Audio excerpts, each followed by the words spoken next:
May 12th, 1945. 6:30 inches the morning. A railway siding near the village of Ashwell, Yorkshire. The freight train shuddered to a halt, brakes screaming against cold metal. Inside the wooden carriages, 200 German soldiers sat in silence that felt heavier than the chains some of them wore. 6 years of war had carved itself into their faces. Now they were prisoners on enemy soil, and the uncertainty of what came next pressed down on them like the low ceiling of the cattle car that had brought them here. Through the slats, they could see something that felt like a hallucination after months of concrete and barbed wire. Green fields, rolling hills, hedgerows thick with hawthorn beginning to bloom. The door slid open with a metal shriek. British guards stood silhouetted against the morning light, rifles slung over their shoulders. "Out," one of them said. Not shouted, just stated. The Germans looked at each other, then began to move. One by one, they climbed down onto English ground. Their boots hit the gravel platform. Some stumbled, legs weak from the journey. Others stood rigid, waiting for what they'd heard happen to prisoners. The beatings, the reprisals, the revenge for what their country had done to this island. But the guards just gestured them into formation. 4 lines, 20 men deep. Then they started walking, down a narrow country lane that curved away from the railway.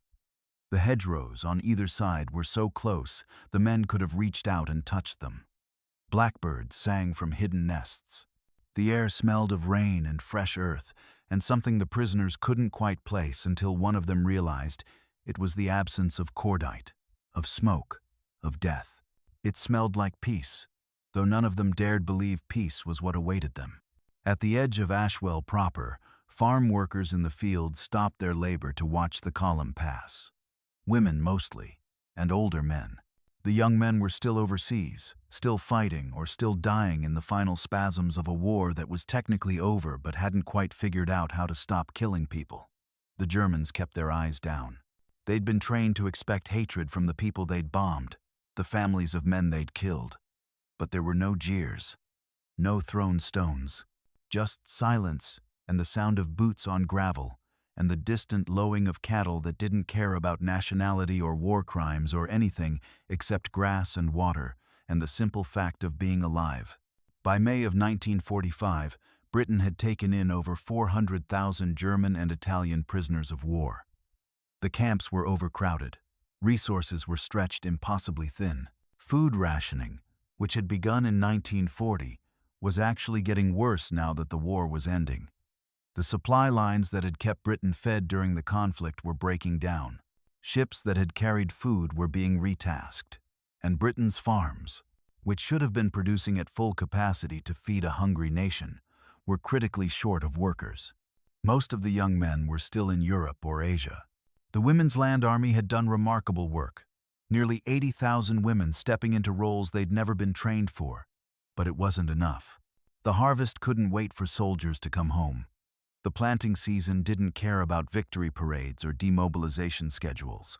So the War Agriculture Committee made a decision that split public opinion down the middle. Send the prisoners to work the fields. Let enemy soldiers help feed the nation they'd tried to starve into submission. In Ashwell, the prisoners were billeted in a requisitioned manor house on the eastern edge of the village. The building had belonged to a family whose sons were both serving in North Africa. It was drafty and cold and smelled of mildew and disuse, but it had a roof that didn't leak too badly and beds that were actual beds rather than concrete floors or wooden slats. That first night, the prisoners were given soup and bread. The soup was thin, mostly water and vegetables that had seen better days, but it was hot. The bread was dark and dense, the kind that filled your stomach even if it didn't quite satisfy. It wasn't much. Some of the men had eaten better in the POW camps in Germany, but it was more than many of them had eaten in the final chaotic weeks of the war. A few of the older men wept quietly in the darkness. They'd survived. Against odds that seemed designed by a malicious god, they'd made it through. Now they just had to survive the peace, which suddenly seemed like it might be the harder task. The next morning they were woken at 5. Outside in the courtyard, A British sergeant named William Thornton stood waiting. He was 43 years old, too old for frontline service but too stubborn to sit out the war entirely. He'd served in the First War, spent 2 years in the trenches at Ypres and the Somme, and he carried that experience in the set of his shoulders and the way his eyes never quite relaxed. He looked at the assembled Germans and saw what he'd expected to see. Young men mostly, though there were a few in their 30s and 40s. Thin, exhausted, scared despite their attempts to hide it behind blank expressions and military bearing. He'd been told to treat them fairly but firmly, to remember they were prisoners, not guests, to maintain discipline and distance. But looking at them in the pale morning light, all he could think about was how much they looked like the men he'd fought alongside 30 years ago. "Right then," he said in English, knowing most of them wouldn't understand. A translator, a German corporal named Friedrich who spoke decent English, stepped forward. "You're here to work, farm work mostly. Some of you will be assigned to vegetable gardens, others to the fields. The work will be hard, but it won't kill you. Do what you're told, don't cause trouble, and we'll get along fine." Friedrich translated. The men listened, with the carefully neutral expressions of soldiers who'd learned that showing emotion was dangerous. When Friedrich finished, Thornton added something he hadn't planned to say. "You'll be fed. Not luxury, but enough. You'll be treated fairly. What's done is done. We're not here to punish you. We're here to get through the next few months together." Friedrich hesitated before translating that last part. When he did, something shifted in the assembled prisoners. Not relief exactly, more like the slight loosening of a fist that had been clenched so long it had forgotten what open felt like. The prisoners were divided into work details.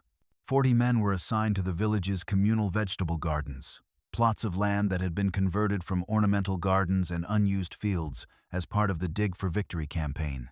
The rest were split between local farms, assigned to help with spring planting and the endless labor of keeping a farm running with half the usual workforce. The vegetable garden detail was marched 2 miles to a 5-acre plot on the southern side of the village. The land had been pasture before the war, but in 1940 it had been plowed and divided into family plots. 50 local families had plots here, though by 1945 many of them were struggling to maintain them. The women who'd taken over the work were exhausted, trying to balance farm labor with jobs in factories or offices, with raising children alone, with the 1,000 demands of keeping a household running during wartime. When the prisoners arrived, supervised by 2 guards and a local farmer named Robert Whitfield, they found a garden that was losing its battle with nature. Weeds had taken over several plots. Others showed signs of half-hearted maintenance, vegetables planted in hopeful rows that had then been left to compete with whatever else decided to grow. The tool shed was organized. Chaos, shovels and hoes and rakes mixed together in a way that suggested people grabbing whatever they needed and rarely putting it back. Whitfield, a man in his 60s who'd farmed the same land his father and grandfather had worked, surveyed the German prisoners with an expression that gave nothing away. He'd lost a son at Dunkirk. Another was still serving in Belgium. He had every reason to hate these men, but he also had a farm that needed working and a practical streak that ran deeper than vengeance. "Can any of you farm?" he asked through Friedrich. Several hands went up.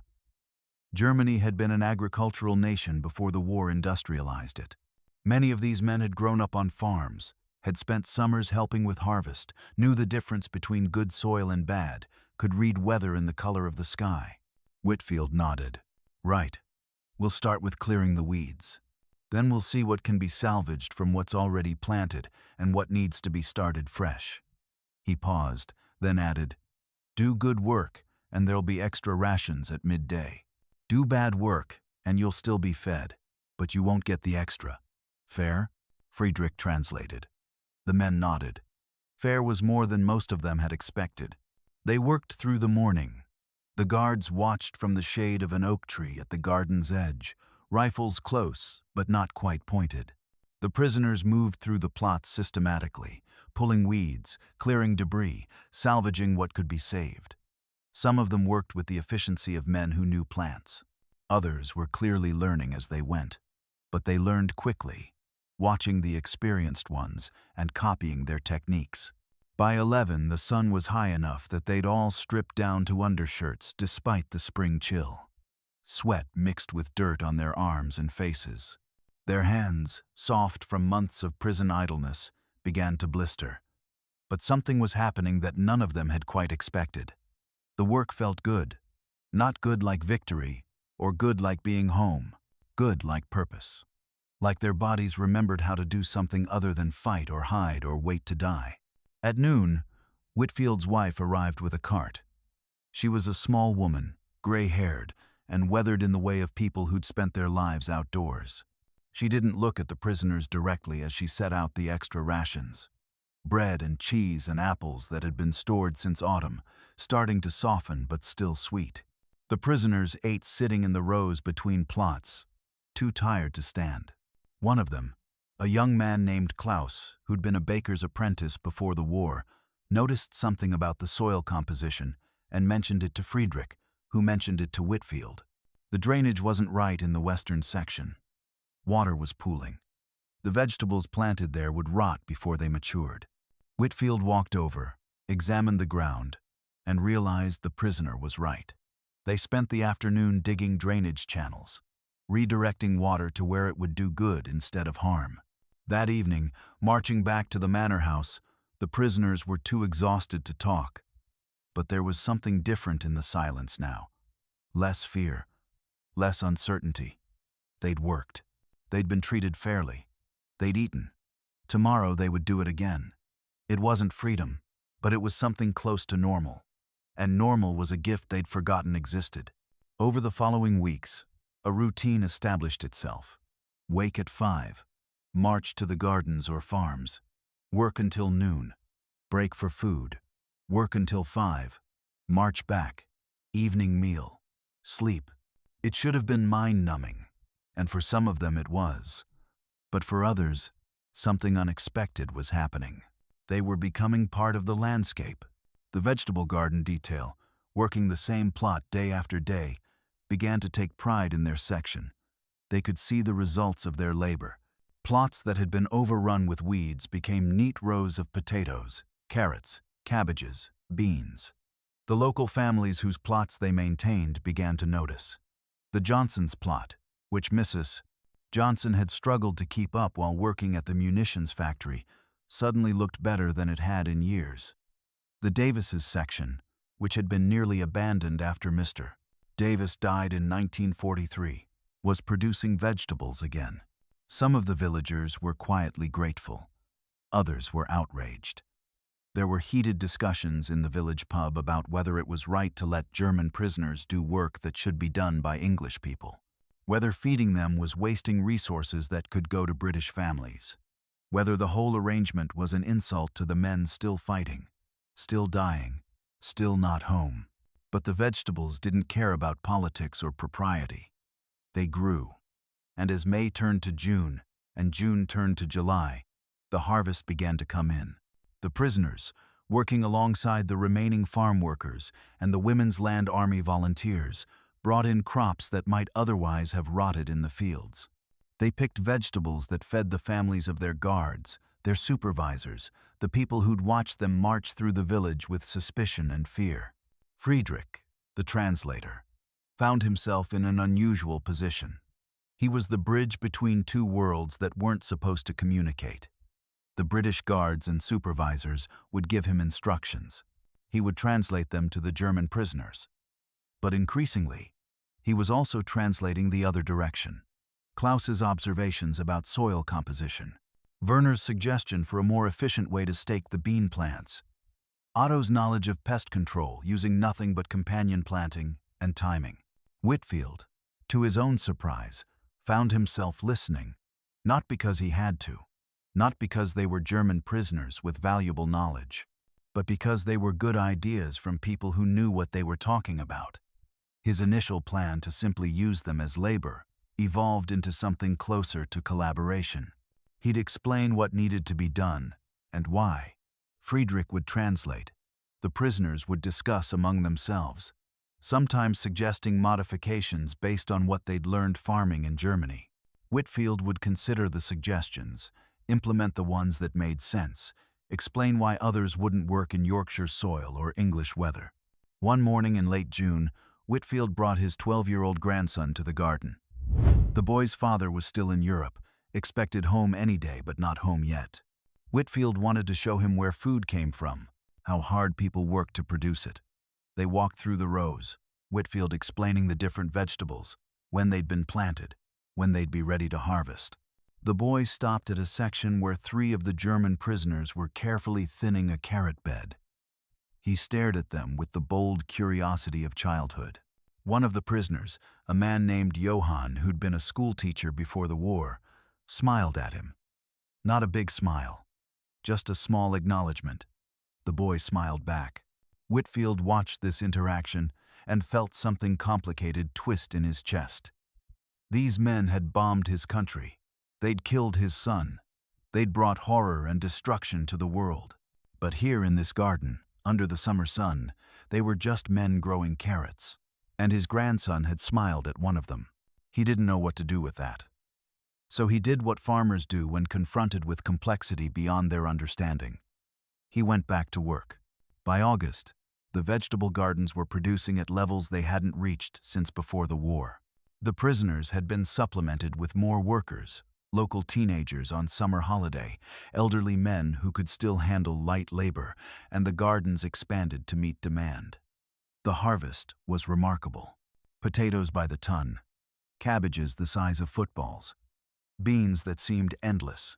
The produce was distributed to local families first, then to military canteens, then sold at market to fund the ongoing maintenance of the gardens.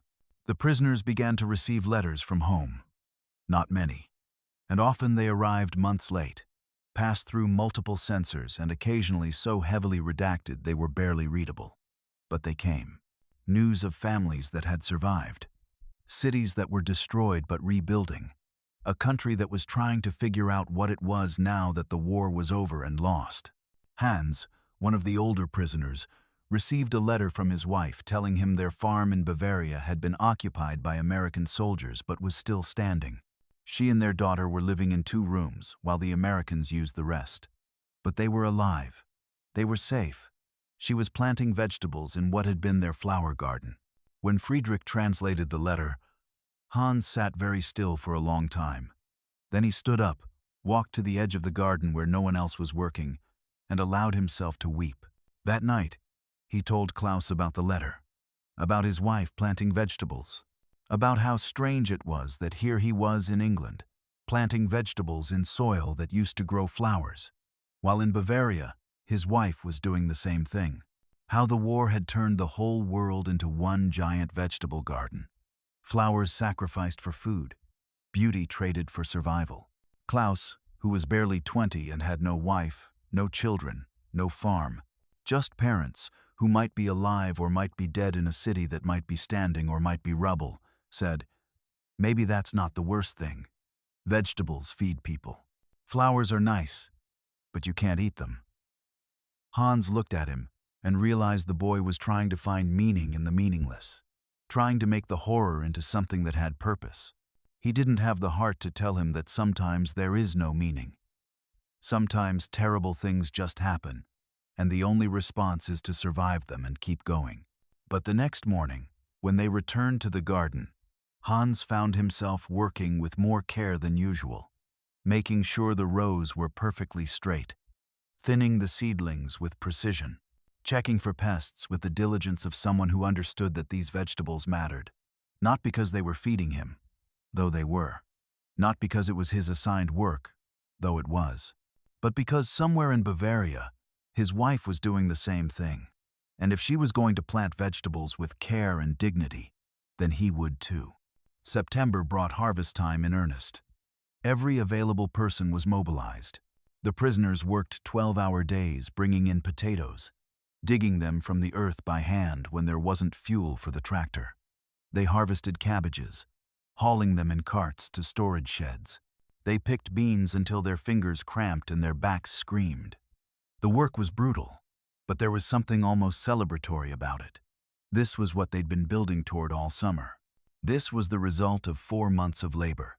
The Harvest Festival, a tradition in Ashwell that stretched back centuries, presented a problem. Normally, it was a village celebration, families gathering to mark the end of the growing season, to give thanks for the food that would carry them through winter.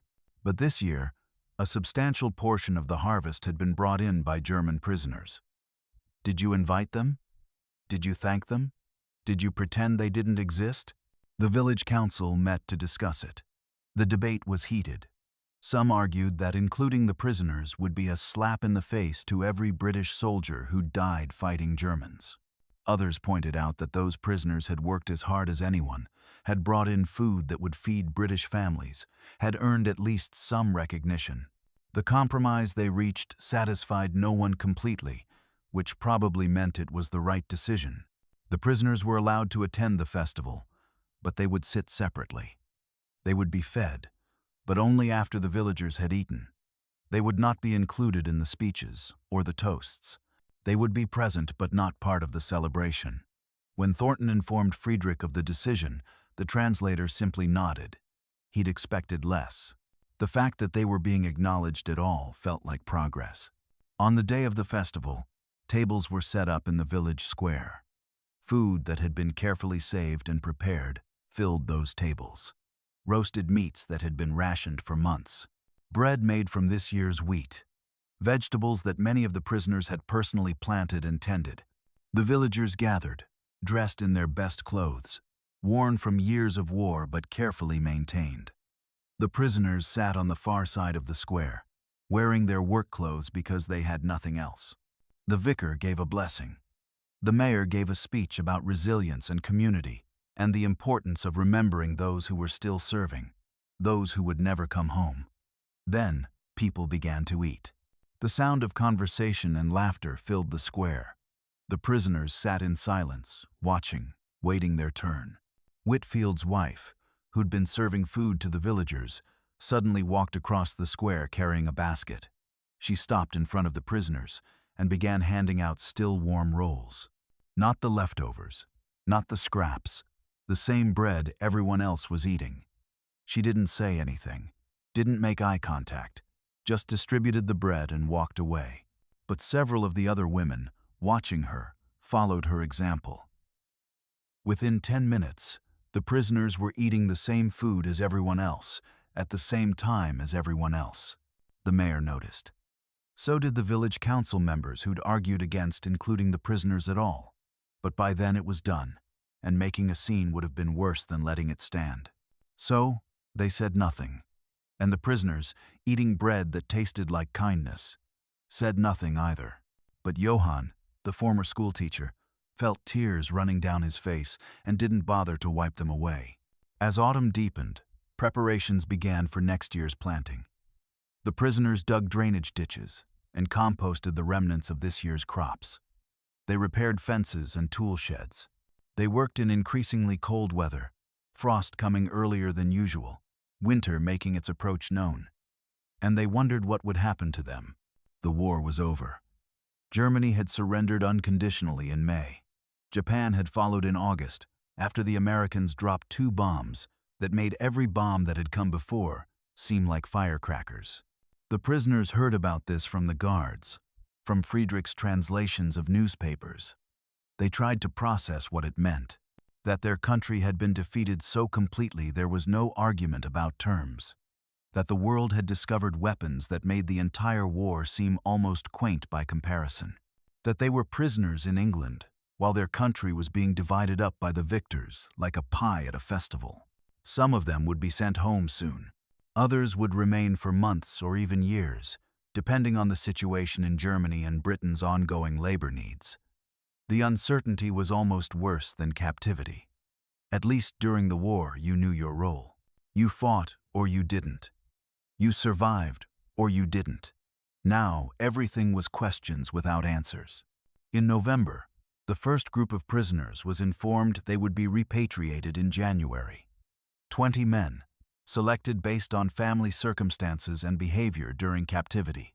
They would return to Germany to help rebuild, to find their families, to start the impossible task of creating normal lives in a country that had been destroyed and occupied and divided. The men selected received the news with mixed emotions: joy at going home, fear of what home had become, and, surprisingly, sadness at leaving Ashwell. Klaus, who was among those selected to leave, found himself walking through the vegetable gardens one last time in early December.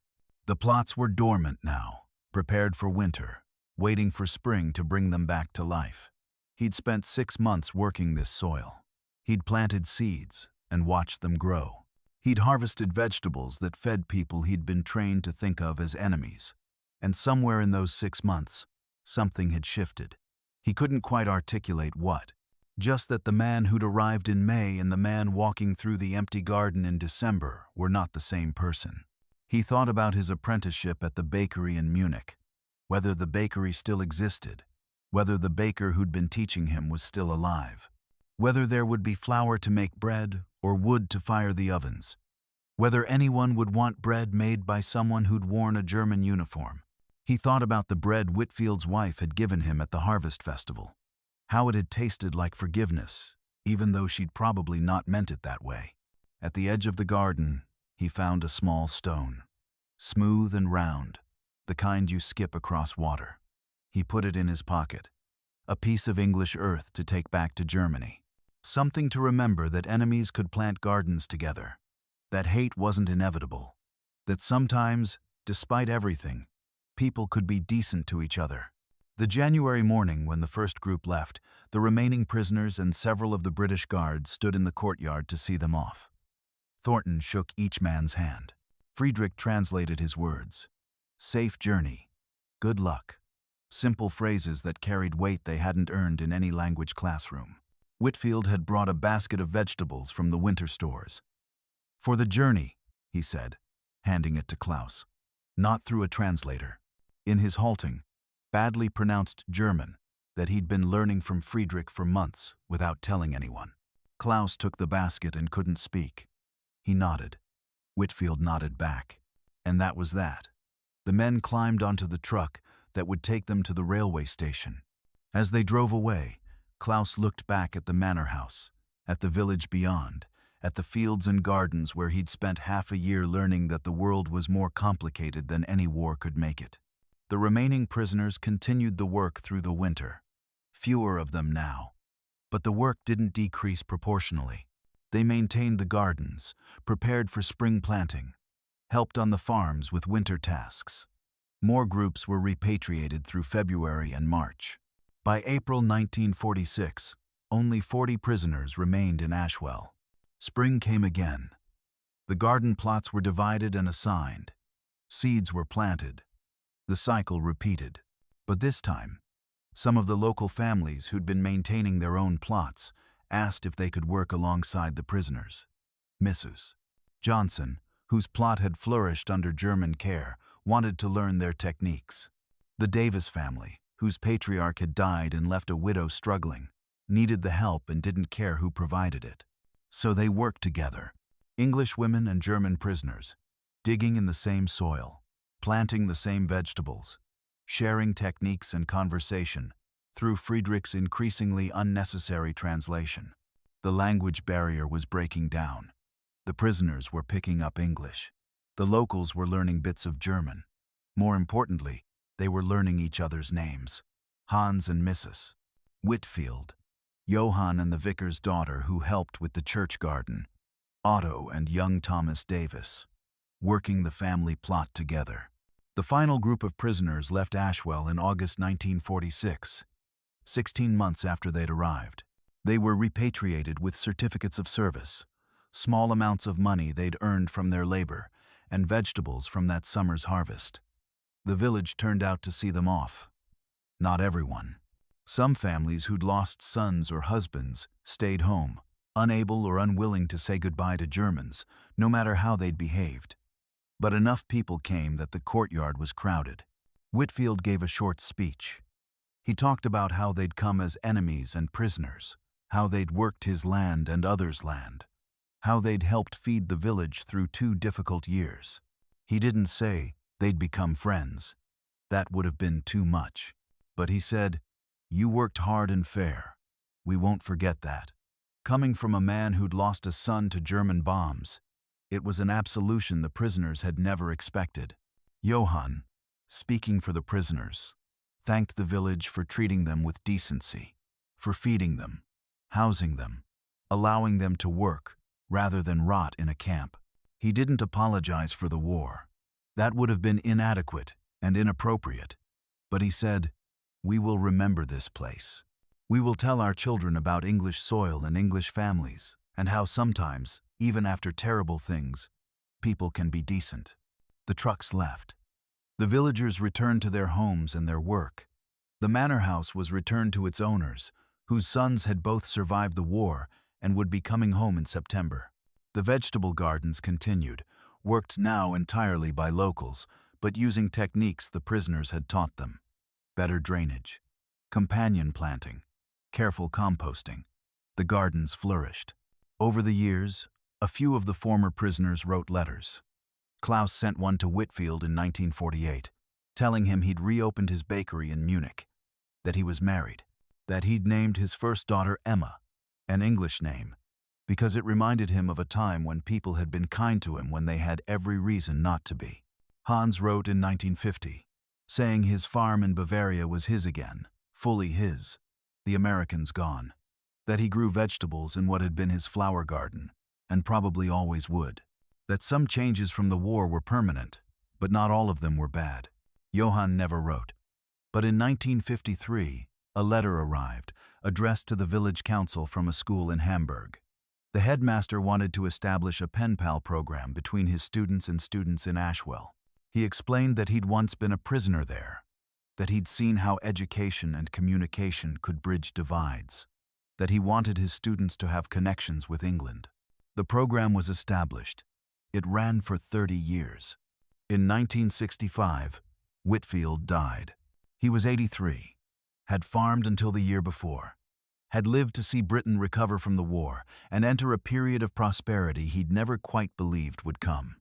At his funeral, the vicar mentioned, almost as an aside, that Robert had kept every letter he'd received from former German prisoners, that he'd filed them carefully in a drawer in his office, that sometimes, late at night, he'd take them out and read them. The vicar didn't speculate on what he'd thought while reading them. But his grandson, now a man with children of his own, remembered being 12 years old in a vegetable garden, smiling at a German prisoner who'd smiled at him first. The manor house was sold and became a hotel. The vegetable gardens continued until the 1972, when changing agricultural practices and increased food availability made communal gardens less necessary. The land was sold for housing development. The plots were paved over and built upon. But photographs exist, black and white images of neat rows of vegetables, of people working the soil, of British families and German prisoners standing together, captured in moments of labor that look, in retrospect, almost peaceful. In 2015, a documentary filmmaker researching the POW program in Britain came to Ashwell.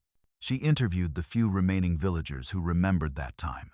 They were in their 80s and 90s now, children during the war, their memories mixed with time and nostalgia. But they remembered the prisoners, remembered specific men. Hans, who was always singing while he worked. Klaus, who'd been so young. Johann, who'd helped with schoolwork in the evenings, teaching English children despite being a prisoner. Otto, who'd been terrified of horses but learned to manage them anyway. They talked about how strange it had been, how uncomfortable sometimes, how they'd been raised to hate Germans, told they were evil, shown pictures of what they'd done to London and Coventry. And then there they were, in their village, planting carrots, looking tired and hungry and not particularly evil. Just men, some good, some bad, most somewhere in between, like anyone. The documentary was called Seeds of Peace. It aired on the BBC in 2016. It included the old photographs, the interviews with villagers, and footage of the land where the gardens had been, where now there were semi-detached houses with satellite dishes and driveways, where families lived ordinary lives in a place that had once been extraordinary for a brief moment in history. What the documentary didn't capture, because it couldn't, was the complexity of what had happened in Ashwell and in similar villages across Britain. The reality that enemies had worked together not because they'd resolved their differences or achieved some profound understanding, but because they'd needed to eat. The gardens hadn't been built on forgiveness or reconciliation. They'd been built on hunger and necessity. But somewhere in the process of planting and tending and harvesting, something had shifted. Not for everyone, not dramatically, but enough that years later, men remembered kindness instead of hatred, remembered working together instead of fighting, remembered that they'd been human beings together for a little while. The last of the Ashwell prisoners, Otto, died in 2003 a care home in Bremen. He was 84. His daughter, going through his things, found a small stone in a wooden box on his dresser. Smooth and round, the kind you'd skip across water. She had no idea why he'd kept it. There was no note explaining its significance. But he'd carried it from England in 1946 and kept it for 57 years. She put it in her pocket, brought it home, placed it on her windowsill. It sits there still, a piece of English earth on German soil, a reminder of a time when her father had planted vegetables for his enemies and learned that enemies were just a word people used until they needed each other to survive.